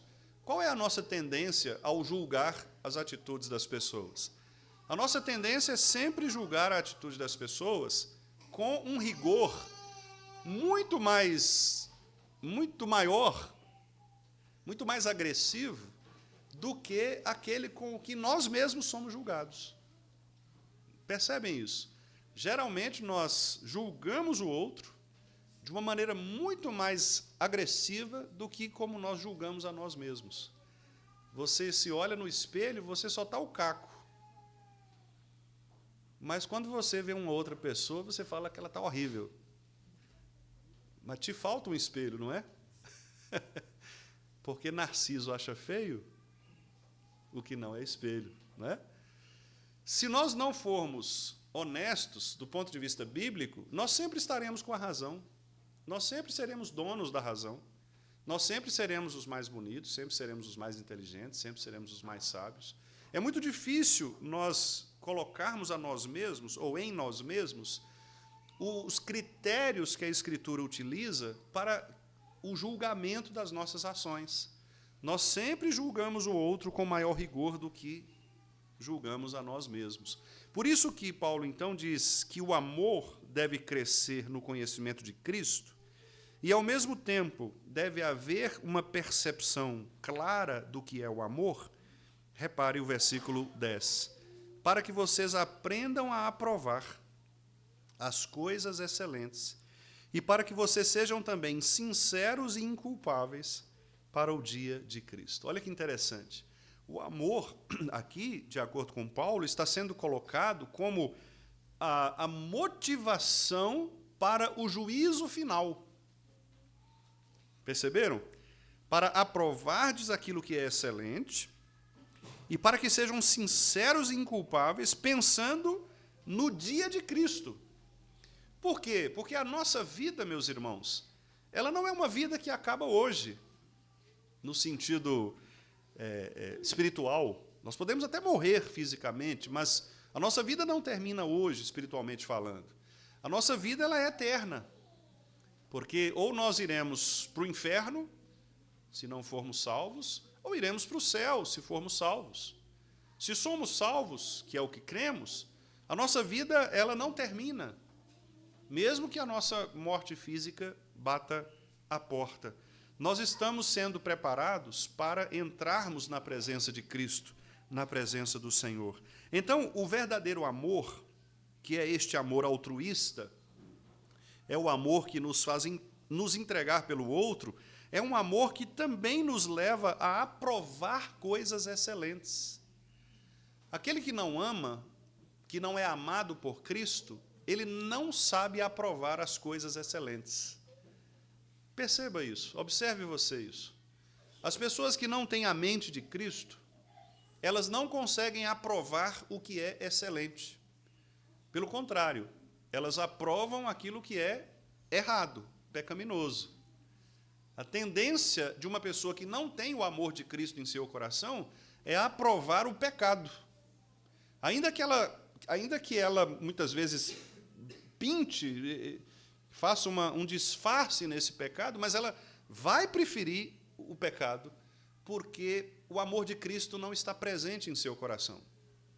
Mas aquele que tem o amor de Cristo presente em seu coração, ele é conduzido para aprovar as coisas excelentes. Quando Paulo fala acerca do amor, lá em 1 Coríntios 13, Paulo fala sobre isso. Paulo fala assim: eis que vos passo agora a apresentar algo sobremodo excelente. o amor, não é? E ele vai falar sobre o amor. O amor é isto, é aquilo, tal, não se arde em ciúmes, não é inconveniente, não se alegra com a injustiça, etc. Quer dizer, tudo aquilo que Paulo fala a respeito do amor, ele chama de excelente, que é exatamente o que ele está dizendo aqui.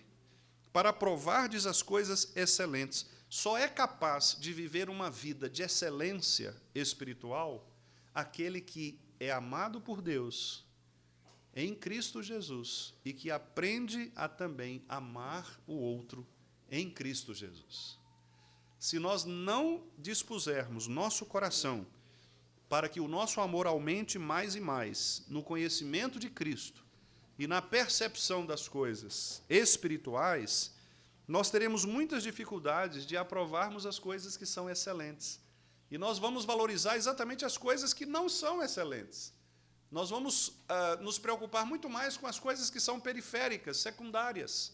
E é por isso que, muitas vezes, há tantos problemas entre os crentes. Porque a gente se preocupa com coisas que são secundárias.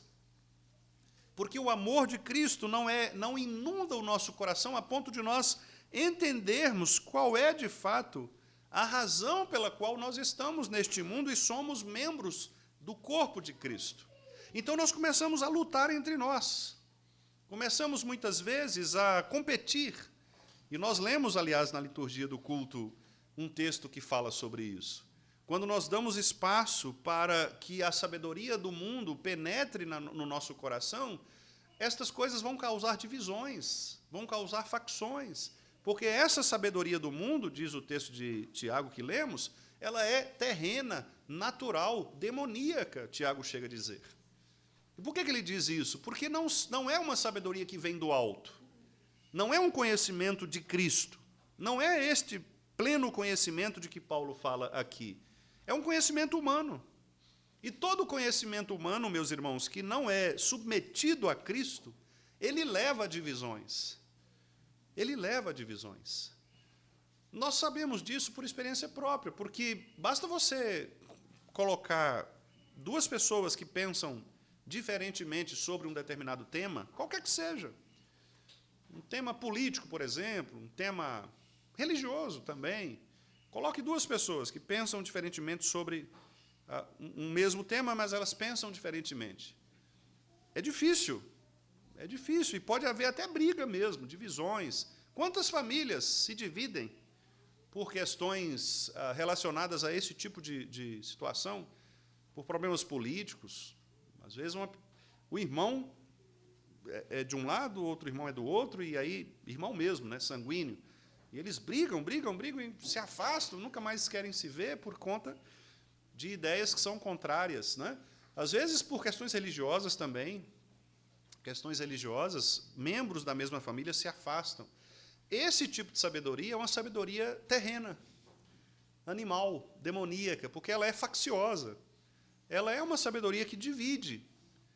Não é disso que Paulo está falando aqui.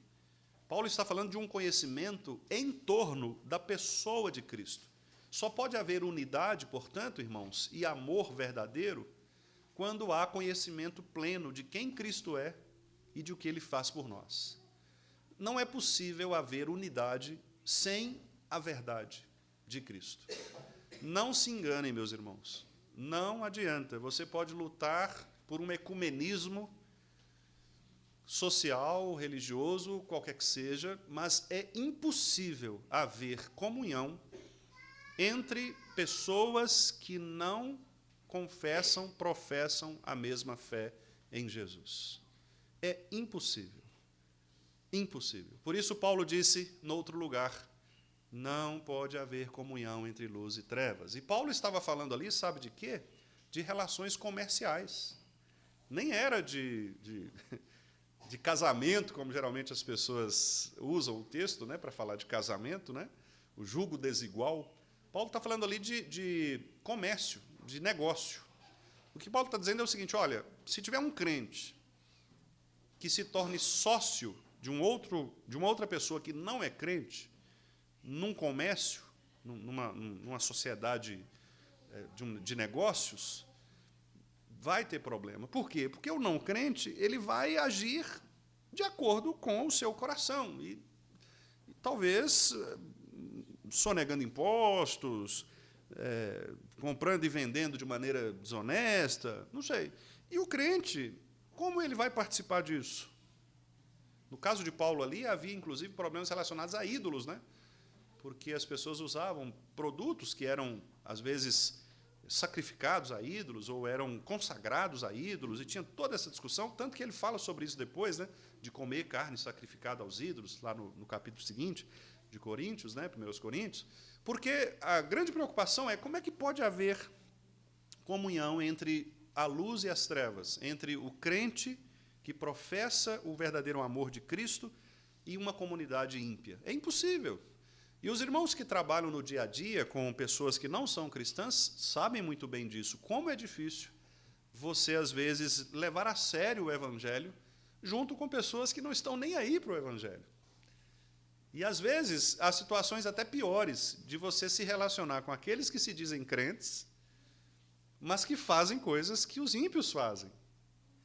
E aí você fica numa situação difícil, porque o outro se diz crente, age de maneira pecaminosa e você, como é que você faz? Você fica sozinho, né? Porque nem aquele que deveria ser o seu irmão e te apoiar, age de maneira honesta e de maneira bíblica. Então, os crentes que amam a Jesus e que são afetados pelo conhecimento de Cristo, eles sabem aprovar as coisas excelentes. Eles sabem viver uma vida de santidade, que é uma vida de sinceridade e de inculpabilidade, né? São os dois adjetivos que Paulo coloca aí, sinceros e inculpáveis. O que é sincero? É uma pessoa que tem uma vida transparente, uma vida sem manchas, uma vida sem rachaduras. E óbvio que Paulo não está falando aqui de uma vida sem pecado. Paulo está falando de uma vida íntegra, honesta, em que as pessoas olham para você, sabem que você é um pecador, sabem que você pode falhar, que você pode errar, que você pode pecar, mas elas confiam que, mesmo que você erre, peque, falhe, diante de Cristo haverá arrependimento, haverá restauração. Irmãos, como é bom, e nós que somos pastores, nós experimentamos isso com muita facilidade. Como é bom nós enfrentarmos não é uma boa palavra, como é bom nós confrontarmos, usando uma palavra mais técnica, né, do aconselhamento. Como é bom nós confrontarmos alguém crente. O pastor Jalon está ali, eu acho que ele pode também relatar isso. Como é bom, pastor, o senhor chegar para uma pessoa que cometeu um determinado pecado, está em falha, mas é crente, piedosa. Como é bom o senhor chegar e confrontar essa pessoa. Ela vai reagir, às vezes vai ficar brava, mas depois ela vai se arrepender. E ela vem com humildade, com gratidão, e se emenda ali no Senhor. Como é bom. Mas, pelo contrário, como é desafiador pastorear ímpios. É impossível. Por quê? Porque você confronta com a palavra, mas a pessoa... Quem vai ouvir a palavra? Paulo diz em 1 Coríntios, capítulo 2, né, que o homem natural ele não entende as coisas do Espírito. Não adianta. Você pode mostrar por todas as formas, ele vai continuar dizendo não. Ele pode até ser simpático, às vezes ele nem vai ser agressivo, ele pode ser simpático. Ó, pastor, beleza, eu entendo o que o senhor está falando, é isso mesmo, mas deixa eu seguir minha vida aqui do jeito que eu estou, tá bom assim, né? Quer dizer, ele não se preocupa com viver de maneira sincera, transparente, inculpável diante de Cristo. Ele quer viver a vida dele. E ele não admite que haja, então, esta leitura do próprio Cristo, essa percepção de que Paulo fala no versículo 9, né? Esta percepção de que quem governa os nossos corações é Cristo Jesus, o Senhor. Então, Paulo está orando por esses irmãos, dizendo: irmãos, o meu desejo, a minha oração é que o amor de vocês aumente, e aumente mais e mais. Aumente como, Paulo? Bom, o amor só pode aumentar à medida que vocês conhecerem Cristo em pleno conhecimento, À medida que vocês perceberem Cristo em suas vidas, porque aí sim vocês vão ter um padrão para aprovarem as coisas excelentes e também terão um padrão para serem sinceros e inculpáveis diante do dia do próprio Cristo. Porque se vocês viverem uma vida pautada pelo Evangelho de Cristo, não haverá acusações contra vocês quando vocês chegarem no dia de Cristo. Porque Ele vai chegar para vocês e dizer: entra no gozo do teu Senhor. Servo bom e fiel, entre. Vocês fizeram o que tinham de fazer. Vocês cresceram neste conhecimento, nesta percepção, aprovaram coisas excelentes, foram sinceros, foram inculpáveis. Então, Cristo receberá vocês. Por isso, o versículo 11 usa a expressão fruto de justiça. Nós sabemos da linguagem de Paulo o que significa justiça. Na linguagem de Paulo, justiça significa o ato de Cristo Jesus ter cumprido na cruz a pena de morte instituída pelo Pai lá no Éden. Certamente morrerás. Essa era a pena de morte. Cristo morreu para pagar esta sentença. Certamente morrerás. Esta punição, esta pena. Uma vez que ele morre na cruz, e uma vez que nós agora cremos que a morte dele na cruz é suficiente também para que a nossa morte também seja declarada, nós morremos com Cristo na cruz, nós agora também cremos que ressuscitamos com Ele na sua ressurreição. Então, é isto que a Bíblia chama de justiça. Deus, o Pai, Ele cumpre na pessoa de Jesus a sua justiça, a sua pena. Cristo morre, Ele paga a punição, a pena. E quando nós cremos nele, nós recebemos, uma palavra um pouco difícil, mas teológica, né, de um sentido muito profundo, nós recebemos por imputação, quer dizer, que é entrar, imputar, colocar sobre nós recebemos por imputação esta declaração de justiça que o Pai deu ao Filho. O Filho foi obediente até a morte de cruz. Ele cumpriu, por isso ele disse: está consumado. Eu fiz, eu paguei, está tudo certo. Uma vez que ele fez isto, agora nós, nele, recebemos a declaração do juiz, que é o Pai, dizendo: ok, vocês estão quites comigo, porque agora, nele, vocês pagaram a dívida da morte. Então, toda vez que você ler justiça na Bíblia, sobretudo no Novo Testamento, sobretudo nos escritos de Paulo, lembre-se dessa cena. Você estava condenado ao inferno e à morte eterna, e em Cristo você recebe vida. Se você recebe vida em Cristo, se você estava morto e recebeu este milagre, como você deve viver agora? Se não de uma maneira grata, de uma maneira feliz, de uma maneira obediente a este que te salvou. Esta é a grande questão. Como nós vamos viver? Se nós estávamos mortos nos nossos delitos e pecado, e Ele nos deu vida, não há outra motivação para viver a não ser viver, veja o final do versículo 11, para a glória e louvor de Deus. Esta é a razão pela qual, irmãos, este é o motivo central da vida humana.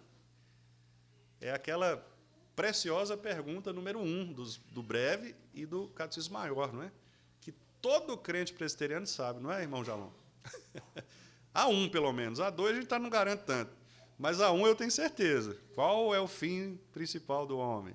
Glorificar a Deus e gozá-lo para sempre. Disso nós sabemos. E é isso mesmo.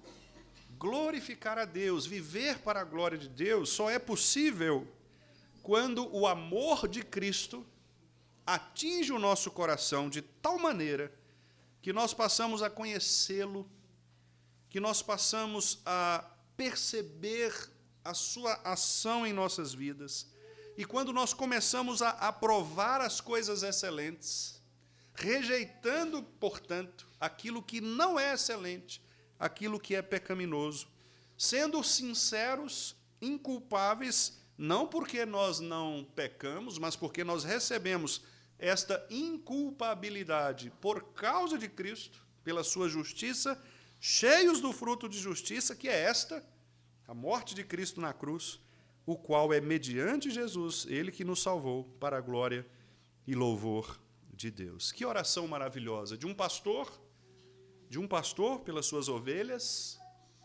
orando para que o amor das suas ovelhas aumente mais e mais. Como Paulo, no conhecimento de Cristo, na percepção de Cristo, fazendo com que vocês possam aprovar cada vez mais as coisas que são excelentes e que vocês vivam cada vez mais como crentes que são, de maneira transparente, sincera, sem culpa, sabendo que vocês receberam de Cristo Jesus o fruto da justiça, para que vivam para a glória de Deus. Que mensagem maravilhosa, que oração maravilhosa, irmãos. E é uma oração que não só o pastor deve fazer, todos nós devemos fazer, tanto por nós mesmos como pela igreja do Senhor, porque de fato é disso que precisamos. Nós precisamos que o amor de Deus em Cristo aumente mais e mais e mais e mais em nossos corações. Como é bom ser amado, não é verdade? Nós gostamos de ser amados. Como é bom ser amado pelo nosso cônjuge, pelos nossos filhos, por amigos. Como é bom, às vezes tem amigos distantes, que tempo que você não vê, de repente te manda ali uma mensagem. Como é gostoso isso. Imagine você ser amado por alguém que você ofendeu e por alguém que não tinha nenhum compromisso, assim, nenhuma obrigação de te amar, e ele te amou de tal maneira que entregou o próprio Filho para que fosse à cruz, e na cruz cumprisse a justiça para que você pudesse viver uma vida íntegra, inculpável, uma vida alegre, num mundo que é pervertido, caído, condenado ao inferno. É pura graça, meus irmãos. E é por isso que nós cantamos com muita alegria a respeito da maravilhosa graça de Deus, porque é só graça mesmo. Não há nada em nós, nenhum mérito, nenhuma vantagem, nada, só a graça. E esta graça, disse Paulo, no outro lugar, me basta.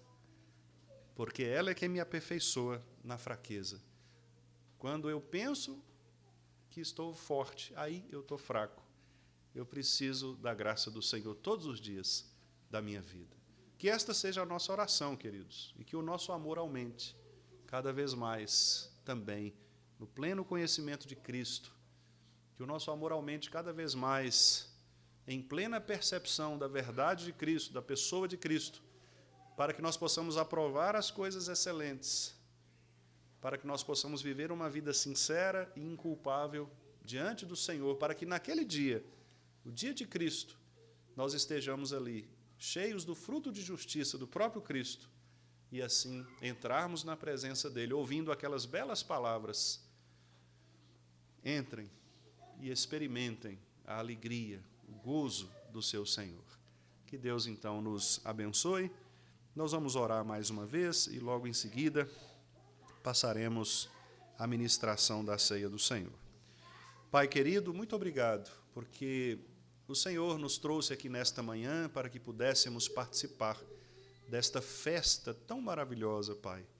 Obrigado, Senhor, porque até aqui fizemos tudo o que deveríamos fazer neste culto, conforme a instrução de Tua palavra. Cantamos louvores ao Senhor, elevamos ao Senhor as nossas súplicas, nossa gratidão.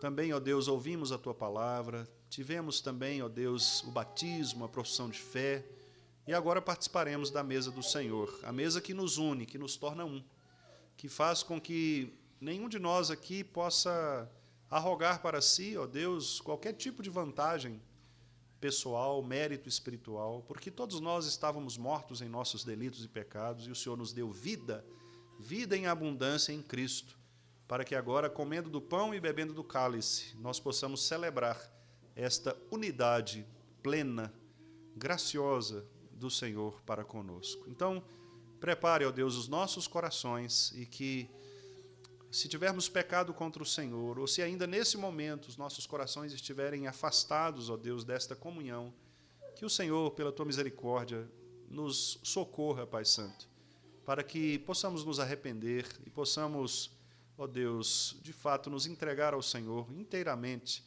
para que o pão e o cálice façam sentido em nossos corações, e assim não bebamos do cálice nem comamos do pão indignamente, mas que façamos isso, ó Deus, com gratidão sincera e inculpável diante do Senhor, para que também recebamos do Senhor as bênçãos que nos são prometidas pelo Evangelho de Tua Palavra. Que o Senhor, portanto, nos abençoe neste momento, é o que nós te pedimos, em nome de Jesus Cristo. Amém. Irmãos, Marcos capítulo 14, apenas farei a leitura do texto, verso 22, os irmãos podem ouvir a leitura, Marcos 14, 22, diz assim: enquanto comiam, tomou Jesus um pão e, abençoando-o, partiu e lhes deu, dizendo: tomai, isto é o meu corpo. A seguir tomou Jesus um cálice e, tendo dado graças, o deu aos seus discípulos e todos beberam dele. Então lhes disse: isto é o meu sangue, o sangue da nova aliança, derramado em favor de muitos. Em verdade vos digo que jamais beberei do fruto da videira, até aquele dia em que o hei de beber novo no reino de Deus. Tendo cantado um hino, saíram para o Monte das Oliveiras. Marcos resume aquele momento que nós conhecemos também pelos demais evangelhos e também pela narrativa de Paulo em Coríntios, da chamada Ceia do Senhor. Momento em que ele estava ali próximo de sua morte, próximo da cruz, e seria traído, seria levado ao Getsêmani, preso, etc. E ainda assim Jesus ali, com todo o seu coração, provavelmente um coração angustiado, porque logo depois ele ora de maneira angustiada também, a sua alma estava profundamente triste, diz o texto, mas ele estava confiante de que este momento seria o momento mais importante para a vida da igreja cristã, que é quando irmãos em Cristo se reúnem para poderem celebrar o sacrifício de Cristo em favor deles e também a vitória de Cristo sobre a morte, sobre a cruz. Que é o que vamos fazer agora, queridos. Ao tomarmos o pão e o cálice, nós celebramos a morte do Senhor, mas ao mesmo tempo também nós, olhando para frente, para a esperança, nós também olhamos para o Cristo que vem nos buscar. Portanto, é ao mesmo tempo uma mensagem de tristeza por nos lembrarmos da morte, mas uma mensagem de muita alegria por nos lembrarmos e também nos projetarmos naquele momento em que seremos conduzidos por Cristo Jesus, o Senhor, à presença do Pai. Então, quero convidar os meus irmãos presbíteros.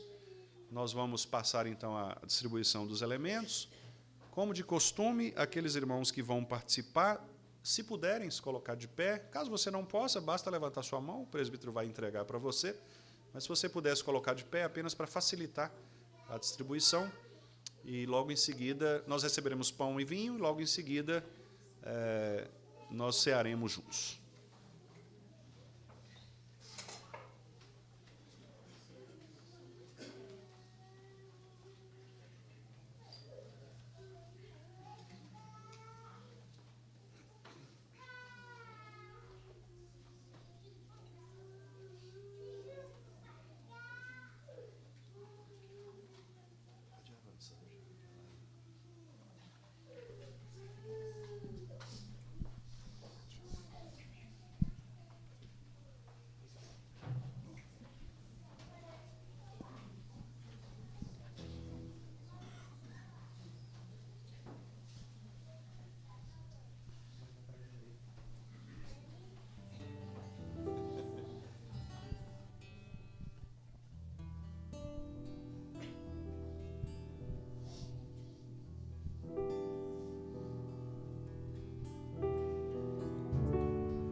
Lembrando que os nossos irmãos que foram recebidos aqui, né, por público, profissão de fé e batismo, devem participar conosco também nesse momento.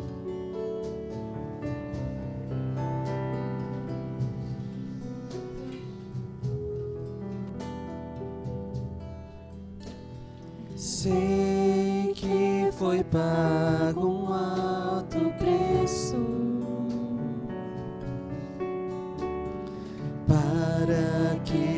contigo eu fosse o meu irmão.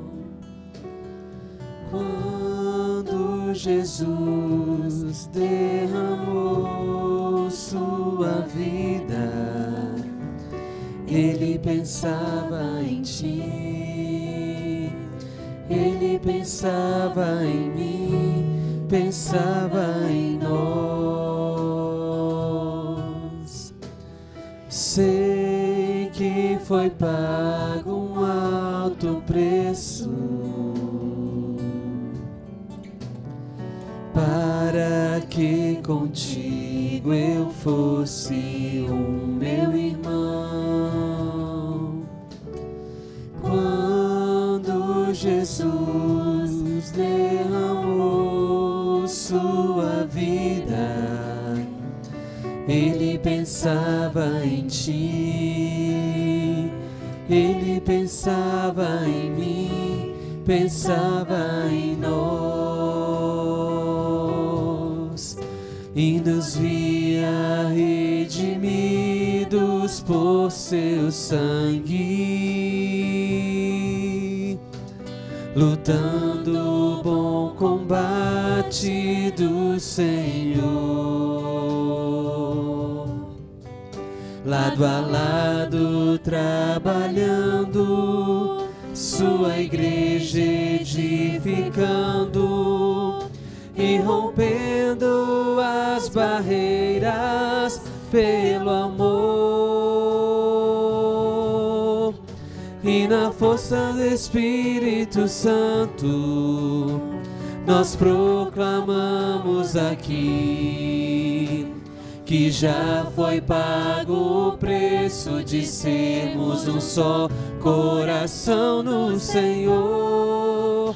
E por mais que as trevas militem e nos tentem separar, com os nossos olhos em Cristo, unidos iremos andar.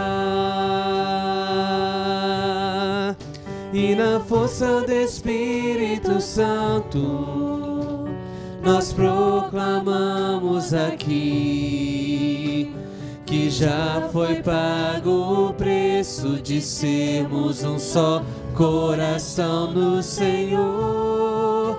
E por mais que as trevas militem e nos tentem separar,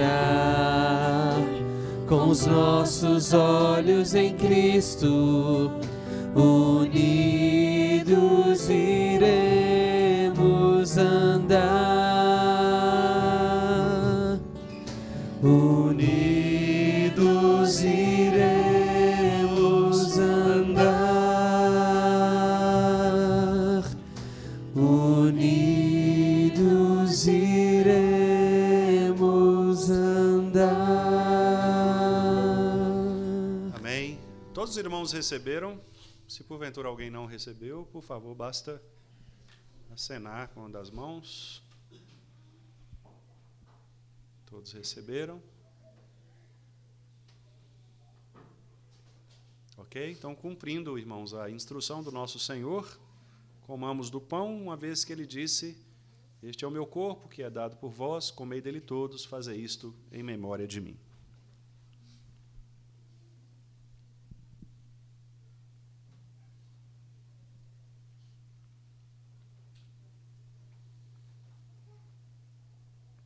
Por semelhante modo, também tomemos do cálice, uma vez que Jesus disse: este cálice é a nova aliança no meu sangue, bebei dele todos, fazei isto em memória de mim, até que eu venha.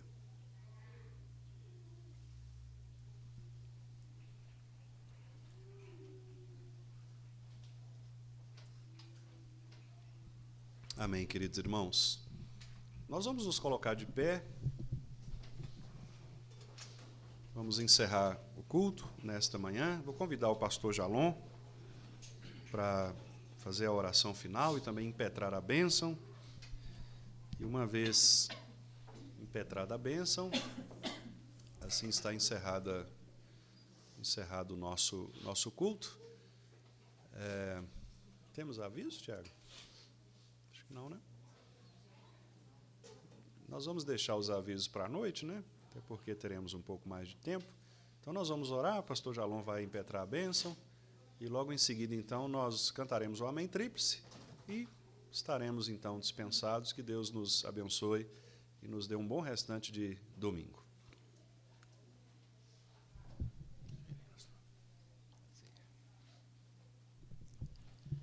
Oremos, amados irmãos.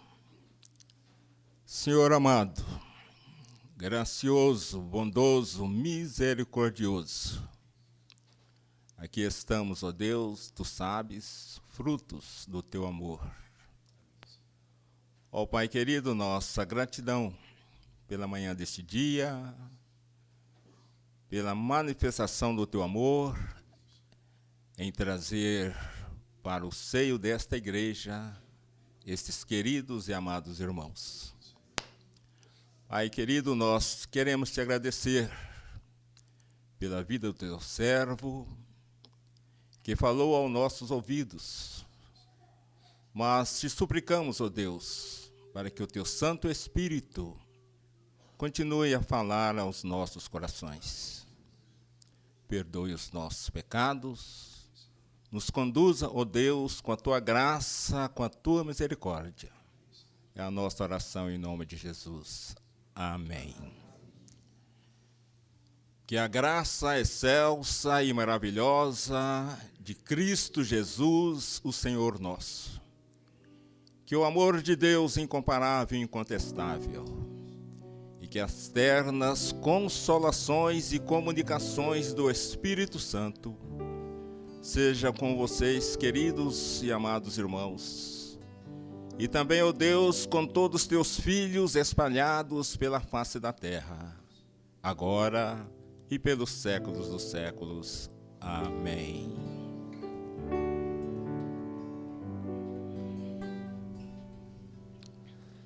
Ah.